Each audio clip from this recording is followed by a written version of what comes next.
तो last lecture हमारा भारत की नदियों से संबंधित था और भारत की नदियां हमने बहुत अच्छे ढंग से फिनिश किया था। उसी क्रम में हम आगे बढ़ेंगे और हमारा जो आज का टॉपिक होना है वो है भारत की जलवायु। भारत की जलवायु अपने आप में एक बहुत ही महत्वपूर्ण और इंटरेस्टिंग टॉपिक है। इतना महत्वपूर्ण चैप्टर है कि इसको पढ़ने के बाद आपके मन में जो बहुत सारे प्रश्न पहले से उठते चले आ रहे हैं उन सभी प्रश्नों का जवाब मिल जाएगा। जैसे कि एक सबसे महत्वपूर्ण प्रश्न ये उठता है हमारे मन में कि हम गर्मियों में ज्यादा पानी पीते हैं लेकिन सर्दियों में कम पीते हैं। साइंस तो जानते हैं अच्छे से हम लोग, लेकिन अगर भूगोल के दृष्टिकोण से देखें ऐसा क्यों होता है तो इस प्रश्न का जवाब मिलेगा। साथ साथ हमें ये भी पता चलेगा कि क्या होता है जम्मू कश्मीर में हमेशा सर्दी होती है तो वहीं राजस्थान में बहुत गर्मी होती है। अगर राजस्थान में जो मरुस्थल है थार मरुस्थल उसकी बात करें, मरुस्थल की अगर बात करें तो मरुस्थल में क्या होता है दिन का टेम्परेचर तो बहुत अधिक होता है परंतु रात का टेम्परेचर अचानक से क्या हो जाता है, कम हो जाता है। इसी प्रकार अगर हम देखें कि किसी क्षेत्र में बहुत गर्मी है तो किसी क्षेत्र में सर्दी है, किसी क्षेत्र में अचानक से बारिश हो रही होती है और तो कहीं धूप निकली हुई होती है। इन सारे प्रश्नों का जवाब हम कहाँ से ढूंढेंगे, जलवायु से ढूंढेंगे। तो भारत की जलवायु कैसी है, हमारे यहाँ वर्षा कैसे होती है, टेम्परेचर हमारे यहाँ कम कैसे होता है, ज्यादा कैसे होता है, इन सारे प्रश्नों का गर्मियों में हम हल्के कपड़े क्यों पहनते हैं, सफेद कपड़े क्यों पहनते हैं, सर्दियों में हम ऊनी कपड़े क्यों पहनते हैं, इन तमाम प्रश्नों का जवाब आज के इस लेक्चर में आपको मिलने वाला है। तो हम लोग चर्चा करेंगे भारत की जलवायु क्या है, भारत की जलवायु को प्रभावित करने वाले कारक कौन कौन से हैं। तो सबसे पहले हमारा जो टॉपिक हो जाएगा वो हो जाएगा भारत की जलवायु। देखिए प्रश्न ये कि भारत की जलवायु कैसी है, तो भारत की जलवायु जो है उपोष्ण जलवायु है। भारत की जलवायु उष्ण कटिबंधीय है। भारत की जलवायु कैसी है, उष्ण कटिबंधीय जलवायु है। उष्ण कटिबंधीय है, उष्ण कटिबंधीय है, ठीक है। उष्ण कटिबंधीय कैसी, मानसूनी प्रकार की है, मानसूनी प्रकार की है। अभी हम समझाएंगे आपको कि कैसे हमने कहा उष्ण कटिबंधीय है और कैसे कहा कि भारत की जलवायु मानसूनी प्रकार की है। पहले तो हमारे मन में दो प्रश्न सदैव उठते चले आते हैं। एक होता है कि क्या होता है मौसम और क्या होती है जलवायु, दोनों में अंतर क्या होता है, बेसिक डिफरेंस क्या है क्लाइमेट और वेदर में। क्लाइमेट क्या होता है, जलवायु कहते हैं, वेदर क्या किसको कहते हैं, मौसम कहते हैं। तो what difference between climate and weather. देखिए जो जलवायु होती है ना, जलवायु एक दीर्घजीवी प्रक्रिया है। इस दीर्घजीवी प्रक्रिया का मतलब क्या होता है, जलवायु में बहुत दिनों के बाद अंतर आता है। बहुत दिनों से मतलब लगभग 50 वर्ष या इससे अधिक समय में अंतर आता है। जबकि जो मौसम होता है वो जल्दी जल्दी परिवर्तित होता रहता है, दिन में परिवर्तित हो सकता है या साप्ताहिक हो सकता है, ठीक है ना। तो ये बेसिक डिफरेंट होता है जलवायु और मौसम में। तो सबसे पहले जो भारत की जलवायु उष्ण कटिबंधीय है, मानसूनी प्रकार की कैसे हो तो समझेंगे। पहले हम सबसे मेन बात ये समझ लेते हैं कि जलवायु और मौसम में अंतर क्या है। एक तो जलवायु हो गई और ये दूसरा हमारा टॉपिक क्या हो गया, मौसम हो गया। जो जलवायु है ना, जलवायु क्या होती है, एक दीर्घजीवी प्रक्रिया है, एक दीर्घकालिक प्रक्रिया है, दीर्घकालिक प्रक्रिया है, दीर्घकालिक प्रक्रिया है। इसमें परिवर्तन 50 या 60 हो सकता है, 70 हो सकता है, उससे अधिक समय में होता है, 50 या उससे अधिक समय में होता है। बहुत इंपॉर्टेंट टॉपिक है और इतना मजा आएगी आपको पढ़ने में कि आप जानेंगे। और मैं जलवायु को थोड़ा डिफरेंट टाइप में और विशेष ढंग से पढ़ा रहा हूँ, जैसा आपने शायद पढ़ा होगा, लेकिन बहुत सारे प्रश्नों का जवाब आप आज बहुत अच्छे से समझेंगे। तो जो जलवायु है एक दीर्घकालिक प्रक्रिया है, इसमें परिवर्तन 50 या उससे अधिक समय में होता है। वहीं अगर मौसम की बात करें तो जो मौसम होता है यह क्षणिक प्रक्रिया होती है, यह कम अवधि की प्रक्रिया होती है, कम अवधि की प्रक्रिया होती है, प्रक्रिया होती है, यह कम अवधि की प्रक्रिया होती है। इसमें दिन या फिर सप्ताह भर में परिवर्तन होता रहता है, परिवर्तन होता रहता है। समझते भाई कैसे परिवर्तन होता रहता है। मान लीजिए कि अभी सुबह है, सुबह के समय में क्या है, बादल आ गए, बारिश का माहौल है, लेकिन शाम होते होते कड़ाके की धूप निकल आई और गर्मी हो गई। जैसे आज का मौसम आप देखिए तो सुबह से बादल हैं, लेकिन अब थोड़ी देर बाद क्या धूप निकल आई, बहुत ज्यादा गर्मी हो रही है। तो जो मौसम है वो मौसम दिन प्रतिदिन भी बदलता रहता है। दिन का मौसम अलग हो सकता है, रात का मौसम अलग हो सकता है, ठीक है ना, सप्ताह में मौसम अलग चेंज हो सकता है। परंतु जो जलवायु होती है वो एक लंबी प्रक्रिया और दीर्घकालिक प्रक्रिया, एक निश्चित लगभग 50 या 60 वर्षों के बाद ही जलवायु में परिवर्तन होता है, ठीक है ना। तो हम लोग मेजर डिफरेंस समझ गए कि जो जलवायु है और मौसम, इसमें अंतर क्या है। अब प्रश्न ये आता है कि जलवायु शब्द कैसे बना। हमने कहा जलवायु मानसूनी प्रकार की है, भारत की जलवायु कैसी, मानसूनी प्रकार की है। तो यहाँ पे जो मानसून है इसको समझ लेते हैं। मानसून शब्द की उत्पत्ति कहां से। मानसून शब्द जो है अरबी भाषा के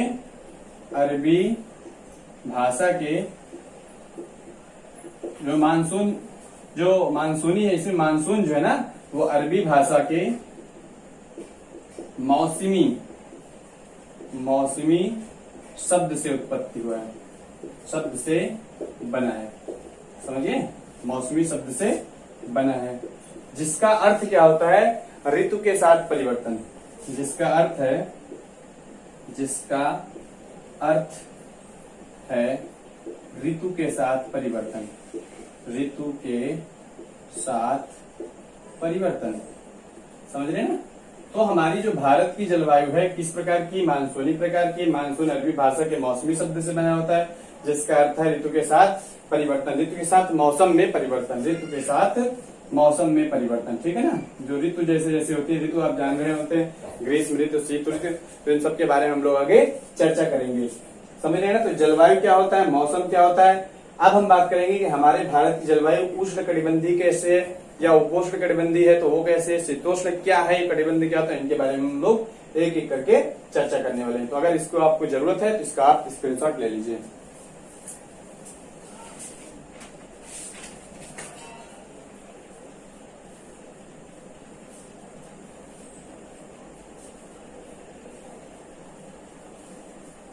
तो हमने बताया कि उष्ण कटिबंधीय है तो क्यों है, मानसूनी प्रकार की है तो मानसून जो है अरबी भाषा के मौसमी शब्द से बना है, जिसका अर्थ है ऋतु के साथ मौसम में परिवर्तन, है ना। जिसका अर्थ है ऋतु के साथ मौसम में परिवर्तन, क्लियर है ना। तो अब हम लोग यहाँ पे चर्चा करेंगे कि हमारी जलवायु उष्ण कटिबंधीय कैसे है। देखिए एक एक बात समझते हैं यहाँ पे, और हम लोग ये समझेंगे कि मानसून को प्रभावित करने वाले कारक कौन कौन से हैं। तो यहाँ पे जो हमने बताया कि उष्ण कटिबंधीय हमारी जलवायु है, तो इस बात को समझने के लिए हम लोग ये सीख लेते हैं कि जो मौसम है उसको प्रभावित करने वाले कारक कौन कौन से हैं। तो वहां पे आप ये बात भी अच्छे से समझ जाएंगे, ठीक है ना।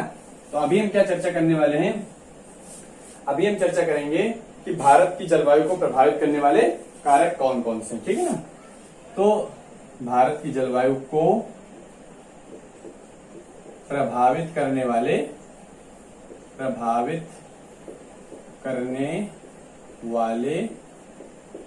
कारक, भारत की जलवायु को प्रभावित करने वाले कारक कौन कौन से, इसके बारे में चर्चा करेंगे। देखिए जो भारत की जलवायु है उसको प्रभावित करने वाले मुख्यतया दो प्रमुख कारक हैं। यहाँ पे हम भारत की जलवायु कहें या कहें जलवायु को प्रभावित करने वाले कारक, यहाँ पे हम क्या लिखते हैं, जलवायु को प्रभावित करने वाले कारक। तो दो कारकों पे हम लोग चर्चा करेंगे। पहला कारक जो होगा स्थिति व उच्चावच संबंधी, स्थिति व उच्चावच संबंधी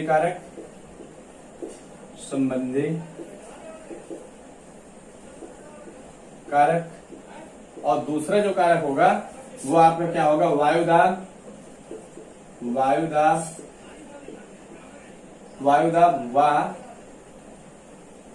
एवं पवन संबंधी कारक, वायुदाब एवं पवन संबंधी कारक, ठीक है ना। तो अब हम क्या करेंगे, इनमें एक एक करके चर्चा करेंगे। स्थिति व उच्चावच संबंधी कारक है, इनमें हम कई कारकों की चर्चा करेंगे। पहला जो कारक यहाँ पे हो जाएगा वो अक्षांश हो जाएगा, अक्षांश, ठीक है। अक्षांश किस प्रकार से, हमारे कारक जो अक्षांश कहते हैं लैटिट्यूड, अक्षांश किस प्रकार से भारत की जलवायु को प्रभावित करते हैं। दूसरा हम यहाँ पे चर्चा करेंगे हिमालय की वजह से हमारे यहाँ की जलवायु में क्या परिवर्तन होता है। तीसरी बात की हम चर्चा करेंगे यहाँ पे जल एवं स्थल की स्थिति की, जल एवं स्थल की स्थिति की चर्चा करेंगे कि किस प्रकार से जल और स्थल की वजह से हमारे यहाँ में जलवायु में परिवर्तन होता है। इसके बाद हम बात करेंगे समुद्र तट से दूरी की, इसका क्या प्रभाव पड़ेगा। पांचवे की बात हम यहाँ पे कर लेंगे, समुद्र तट से ऊंचाई की, समुद्र तट से ऊंचाई की क्या फर्क पड़ेगा समुद्र तट से ऊंचाई का हमारे यहाँ जलवायु में। और यहाँ पे जो नेक्स्ट टॉपिक चर्चा करेंगे हम जलवायु को प्रभावित करने वाले कारकों में, अगला कारक जो हमारा होगा वो उच्चावच हो जाएगा, उच्चावच हो जाएगा। तो अब हम क्या करेंगे, इसके बाद वायु एवं पवन संबंधी कारकों में हम चर्चा करेंगे कि ग्रीष्म ऋतु में कैसी वायु चलती है, शीत ऋतु में कैसी वायु या पवन चलती है और उसका मौसम के साथ क्या संबंध है। इन सब के बारे में हम लोग एक एक करके चर्चा करने वाले हैं। तो सबसे पहले हम बात करेंगे जलवायु प्रभावित करने वाले कारक में अक्षांश का। अक्षांश का क्या इफेक्ट पड़ता है, किस प्रकार से अक्षांश की वजह से जलवायु में परिवर्तन होता है। चलिए एक एक करके हम चर्चा करेंगे। चाहे तो आप इसको स्क्रीनशॉट ले लीजिए इसका।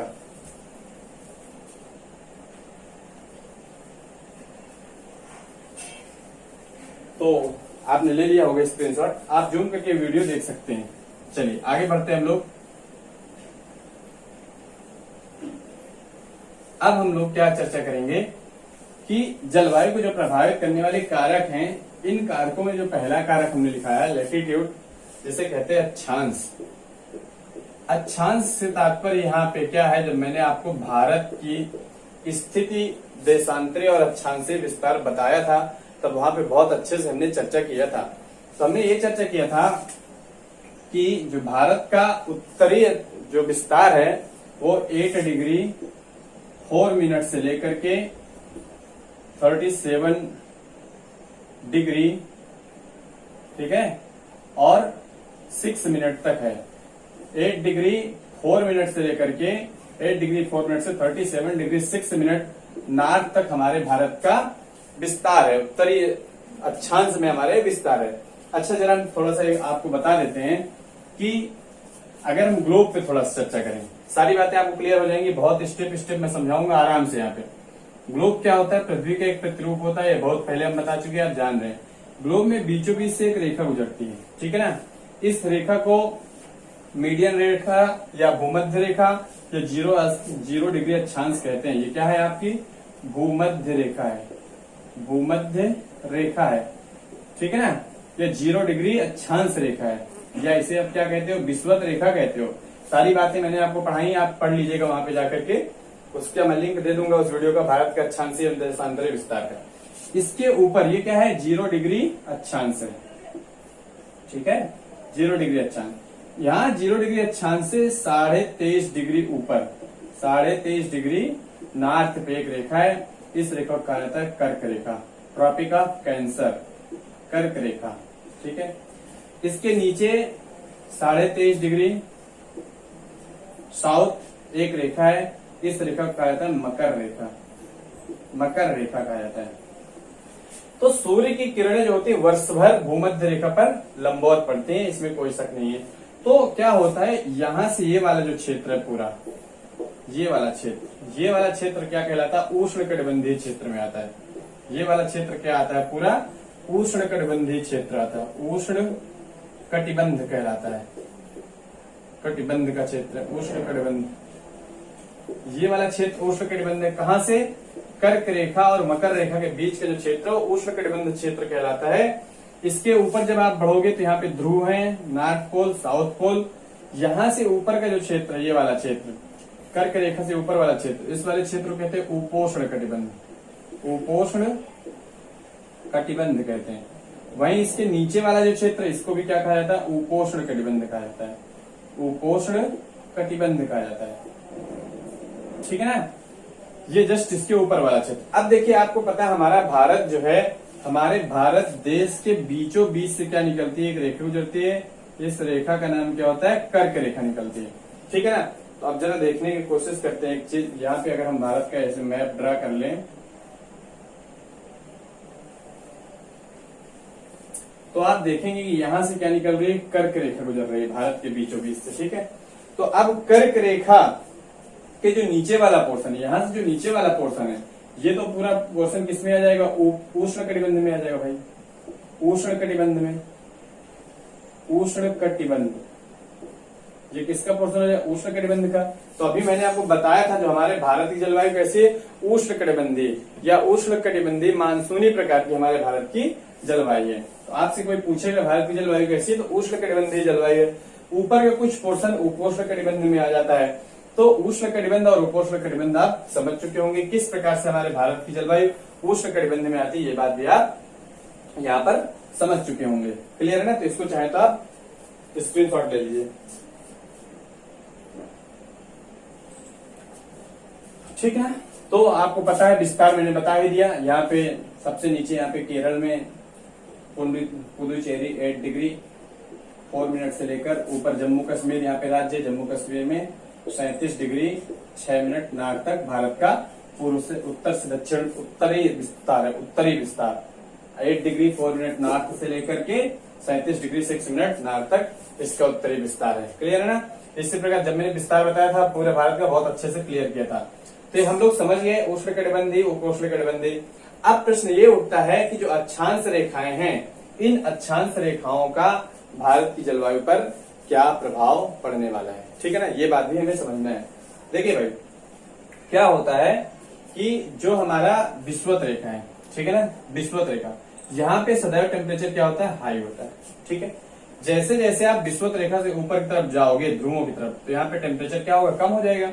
इसके नीचे जब आप जाओगे तो यहाँ पे टेम्परेचर भी क्या हो जाएगा, कम हो जाएगा। क्यों हो जाएगा, क्योंकि जो सूर्य की किरणें होती है ना, वो हमेशा विषुवत रेखा के लंबवत पड़ती है। वर्षा जब ऐसे किरणें पड़ेंगी, समझ रहे ना, इस प्रकार से किरणें पड़ती है सूर्य की, तो यहाँ पर तो ज्यादा टेम्परेचर होगा, क्योंकि यहाँ पे सूर्य किरणें क्या पड़ती है, लंबवत पड़ती है। तो हमेशा क्या होगा, जो टेम्परेचर होगा वो कहाँ पे ज्यादा होगा, विषुवत रेखा पे ज्यादा होगा। अगर हम भारत की बात करें तो भारत में यहाँ से कर्क रेखा गुजर रही है, तो यहाँ पे जो टेम्परेचर होता है 21 जून को, यहाँ पे सूर्य किरणें क्या पड़ती है, लंबवत किरणें पड़ती हैं। 21 जून को सूर्य की लंबवत किरणें पड़ती हैं। 21 जून को सूर्य की लंबवत किरणें पड़ती हैं। जब लंबवत किरणें पड़ेंगी तो इसका मतलब यहाँ पे टेम्परेचर क्या होगा, अधिक होगा। इस वजह से हमारे यहाँ की गर्मियों के मौसम में क्या होता है, टेम्परेचर अधिक होता है। तो अब टेम्परेचर का बारिश से क्या संबंध है, ये जलवायु तो हमें पता चल गया, टेम्परेचर अधिक है मतलब यहाँ की जलवायु उष्ण है, उष्ण जलवायु है। क्लियर चल गई ना बात। अभी इसका बारिश के साथ क्या संबंध है, वर्षा के साथ क्या संबंध है, पवनों के साथ क्या संबंध है टेम्परेचर के, इसके बारे में हम चर्चा करेंगे। तो पहला जो टॉपिक हो गया जलवायु को प्रभावित करने वाले कारक में, वो अक्षांशीय विस्तार हो गया, यह अक्षांश हो गया। अक्षांश का क्या प्रभाव पड़ता है, अगर कर्क रेखा का क्षेत्र है, मकर रेखा का क्षेत्र है, तो उष्ण कटिबंध में होगा, वहां पे टेम्परेचर अधिक होगा, तो वहां की जलवायु क्या होगी, उष्ण होगी। इतनी बात आपको क्लियर हो गई। चलिए अब आगे बढ़ते हैं। जो हमारा दूसरा यहाँ पे हो जाएगा कारण, वो हो जाएगा हिमालय। जलवायु पे हिमालय का क्या प्रभाव पड़ता है। साथ साथ ऐसे मेरे साथ आप ड्रा करते जाएंगे अगर, तो कहीं कोई समस्या नहीं होगी भूगोल पढ़ने में। आपको भूगोल का हर टॉपिक बहुत अच्छे से मैं समझा दूंगा, एक एक सिस्टमेटिक वे से। तो चलिए अब हम बात करेंगे हिमालय की। हिमालय किस प्रकार से हमारे यहाँ की जलवायु को प्रभावित करता है। तो नंबर 2 यहाँ पे क्या हो जाएगा, हिमालय। देखो भाई, हिमालय जो है ना, अगर हम हिमालय की स्थिति देखें तो हम जान रहे हैं कि ये वाला पोर्शन जो है ये हमारा भारत है।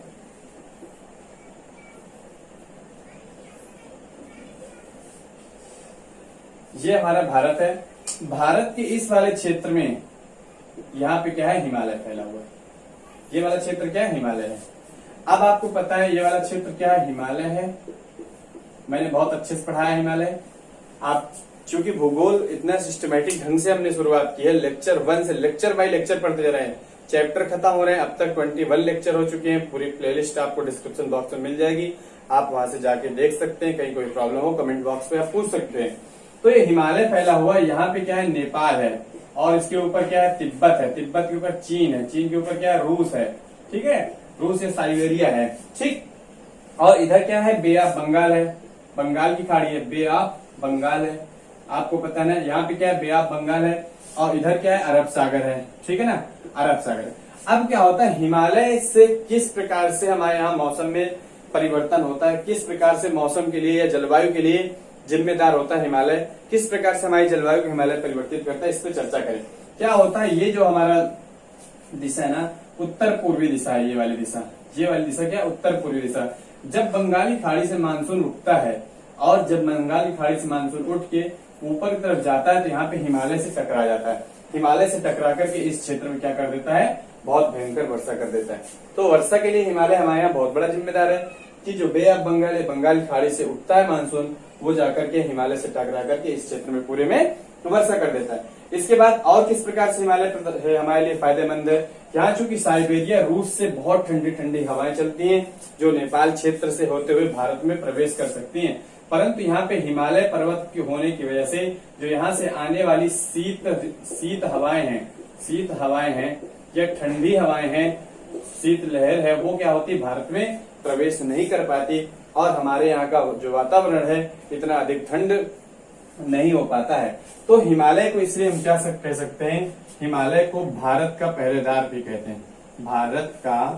हिमालय को भारत का पहरेदार कहते हैं, पहरेदार कहते हैं, क्योंकि ये हमारे यहाँ से जाने वाले, जो हमारे यहाँ से हवाएं उठती हैं, मानसून उठता है जो भारत से बाहर जाके वर्षा कर सकता था उसको भी रोक लेती हैं, और वहां से आने वाले रूस और चीन नेपाल क्षेत्र से आने वाली ठंडी हवाओं से भी हमारे देश की रक्षा करता है हिमालय। इसलिए हिमालय को हम भारत का पहरेदार भी कह सकते हैं। क्लियर है ना? तो आप चाहें तो इसका स्क्रीनशॉट ले लीजिए या बनाना चाहें तो आप इसको बना लीजिए। तो अब हम आगे बात करने वाले हैं जो हमारा नेक्स्ट टॉपिक है, किसी का और कौन सा कारक प्रभावित करता है, तो उसका यहाँ पे हो जाएगा जल एवं स्थल की स्थिति। ठीक है, जल एवं स्थल की स्थिति ये किस प्रकार से हमारे यहाँ की जलवायु को प्रभावित करती है, आइए इस पर चर्चा कर लेते हैं। चूंकि आपको पता है जो हमारा भारत है वह एक प्रकार का प्रायद्वीपीय भारत है। ठीक है ना, भारत क्या है, प्रायद्वीपीय भारत का उदाहरण है। भारत अपने आप में एक प्रायद्वीप का उदाहरण है। क्यों, देखिए मैं आपको बता रहा हूं। यहाँ पे हम बात करेंगे, नेक्स्ट जो प्रभावित करने वाला कारक हो जाएगा जल एवं स्थल की स्थिति। जल एवं स्थल की स्थिति, इस पर हम जरा चर्चा कर लेते हैं किस प्रकार से। देखिए जो भारत है इसके तीन ओर से क्या है, जल है। हमारे भारत के तीन ओर जल है। इधर अरब सागर है, आप जान रहे हैं हमारे भारत के तीन ओर क्या है, जल है। इधर अरब सागर है, इधर हिंद महासागर है और इधर बे ऑफ बंगाल है, बंगाल की खाड़ी है। ठीक है ना। जल एवं स्थल की स्थिति पे चर्चा करेंगे। यहाँ पे एक बात हमें ये याद रखने वाली है, सबसे महत्वपूर्ण बात ये याद रखना है आपको कि जो धरातल होता है, ठीक है ना, जो धरातल होता है, यहाँ पे लिखेंगे जल एवं स्थल की स्थिति पे, स्थल या धरातल, बात वही है, स्थल या धरातल, धरातल या हम यहाँ पे कहें स्थल। जल की तुलना में, जल की तुलना में स्थल या धरातल जो है जल की तुलना में शीघ्र गर्म होता है, शीघ्र गर्म होता है एवं शीघ्र ठंडा होता है, शीघ्र ठंडा होता है। शीघ्र गर्म होता है एवं शीघ्र क्या होता है, ठंडा हो जाता है। या फिर इसी बात को हम दूसरे ढंग से कह सकते हैं, हम ये कह सकते हैं जल जो है, जल स्थल या फिर कहें धरातल की तुलना में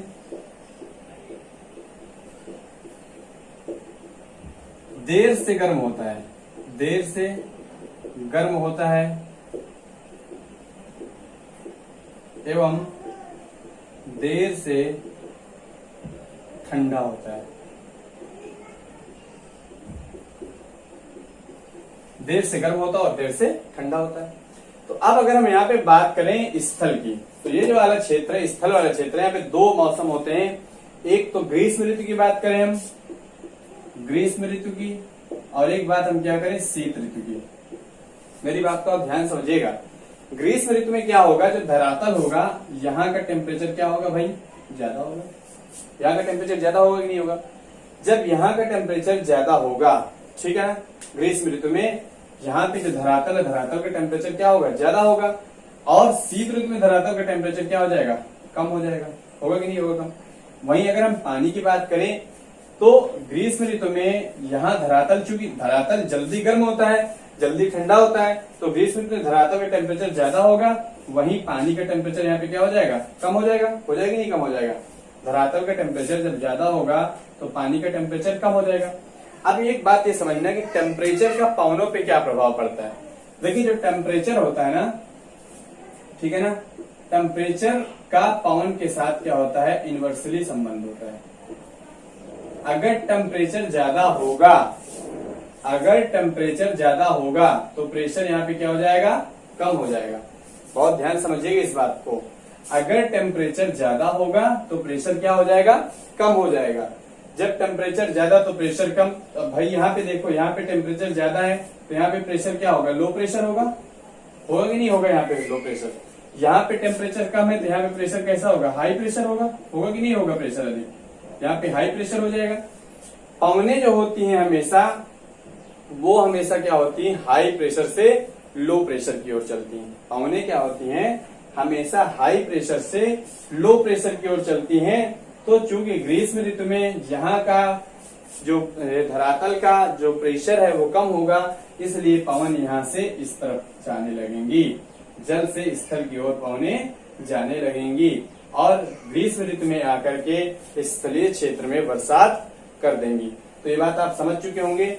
तो धरातल स्थल या जल की तुलना में शीघ्र गर्म होता है, शीघ्र ठंडा होता है। जल या अगर जल की बात करें तो जल स्थल या धरातल की तुलना में देर से गर्म होता है, देर से ठंडा होता है। अब क्या करेंगे, जब धरातल पे यहाँ पे टेम्परेचर अधिक होगा तो यहाँ पे लो प्रेशर उत्पन्न होगा, जल में टेम्परेचर कम होगा, यहाँ पे हाई प्रेशर उत्पन्न होगा। तो यहाँ पे जो पवनें उठेंगी, ये पवनें हाई प्रेशर से लो प्रेशर की ओर गमन करेंगी। जब हाई प्रेशर से लो प्रेशर की ओर पवन जाएंगी तो यहाँ पर जो यहाँ का जो हवाएं होंगी अपने साथ क्या ले जाएंगी, नमी ले जाएंगी और यहाँ पर जाकर के बरसात कर देंगी। इसको आप बना लीजिए।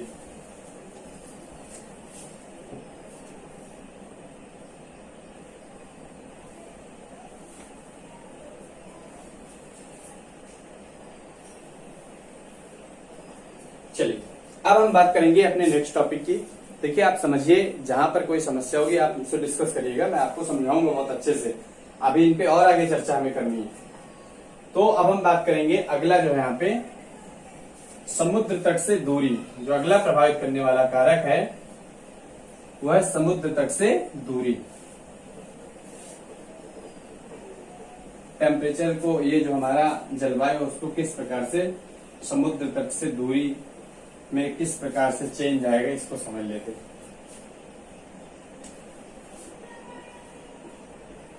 समुद्र तट से दूरी। अगर हम देखिए यहाँ पे भारत की बात करें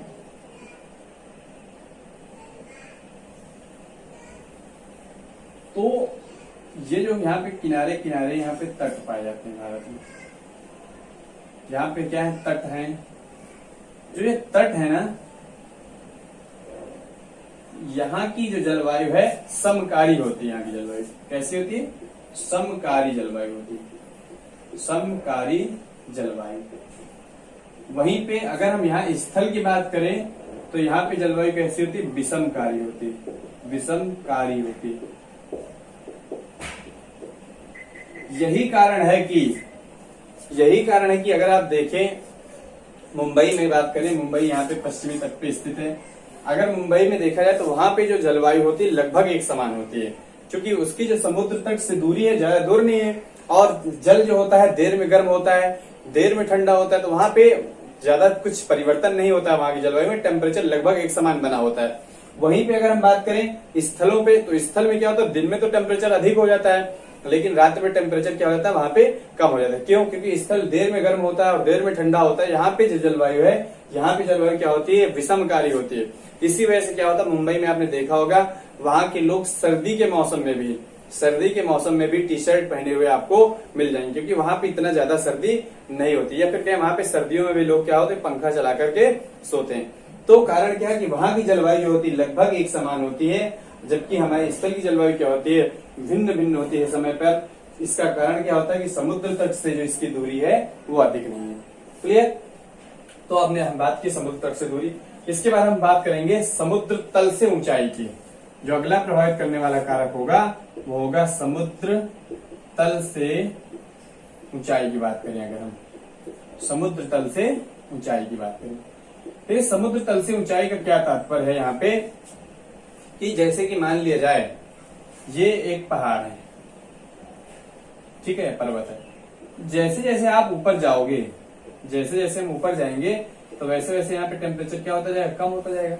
ठीक है भाई, देखिए जब आप 165 मीटर ऊपर जाते हैं, 165 मीटर ऊपर जाते हैं ना, तो यहाँ पे टेम्परेचर क्या होता है, 1 डिग्री सेंटीग्रेड टेम्परेचर क्या होता है, कम हो जाता है।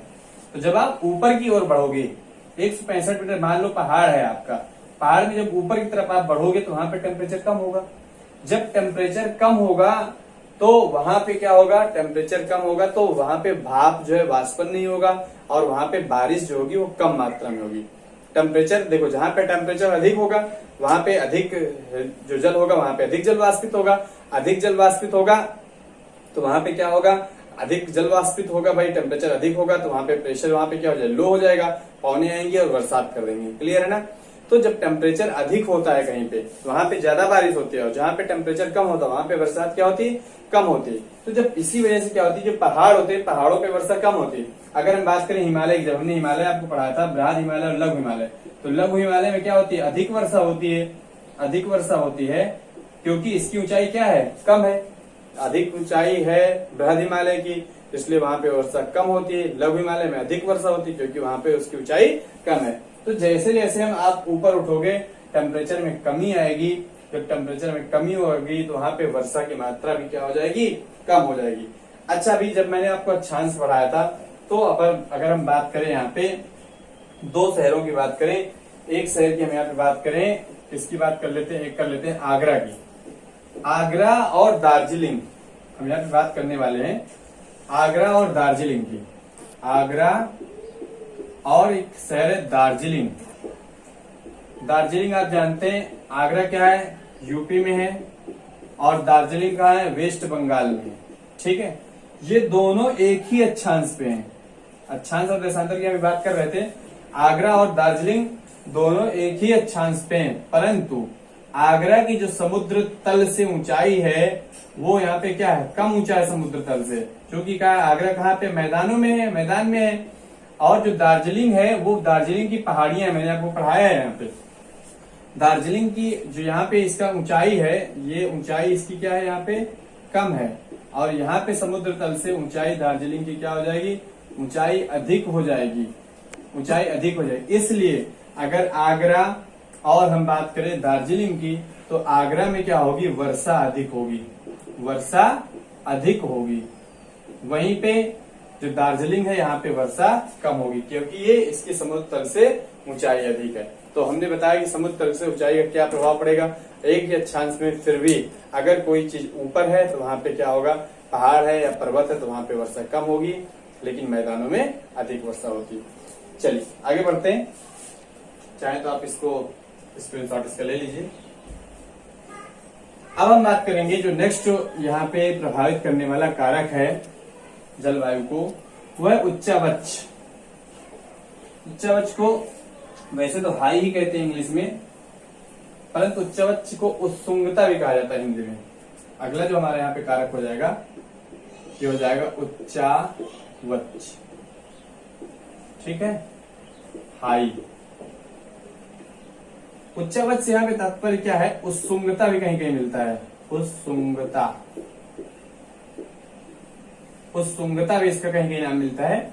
उच्चावच होते क्या है, क्या है, जैसे क्या हो जाए आपका पहाड़ हो जाए, ठीक है, पहाड़ हो जाए, पहाड़ के बाद पठार हो जाए, पठार के बाद यहाँ पे क्या हो जाए, मैदान हो जाए। ठीक है ना। तो ये जो हमारी आकृति है इस प्रकार की, ठीक है ना। पहले क्या हो जाए आपका पहाड़, फिर पठार, फिर मैदान।